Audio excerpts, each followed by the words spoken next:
Well, it's been quite a journey, actually. To be honest, originally, accessibility, it was raised by M&S in one of our inclusion networks. And it's one of those topics that has just spiraled in a very positive way. So we now have a very strong cross-industry working group in the UK, which is focusing on broadcast accessibility. And then we have also been asked to run the global accessibility group, which is just fantastic.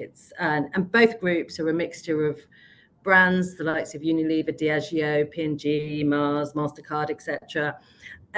Brands, agencies, publishers, broadcasters, etc.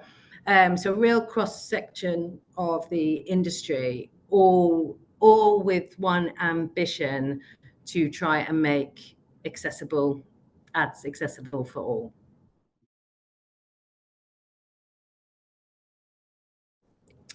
I think, well, the biggest challenge is actually the lack of education, to be honest, because in many cases it's not a difficult thing, just brands aren't aware or haven't considered it necessarily. It's just not been something on the top of the list.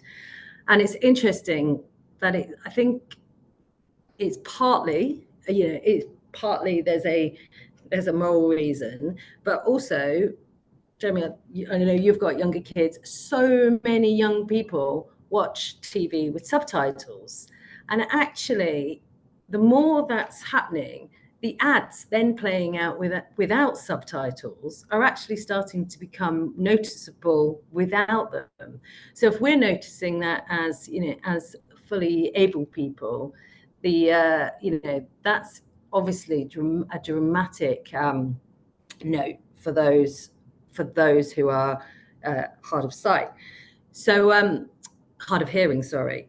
So and the audience alone is 20% of the audience of the UK audience is either hard of sight or hard of hearing, and it's a bit of a simple a simple thing of what brand does not want to reach 20% more consumers in a pretty simple way.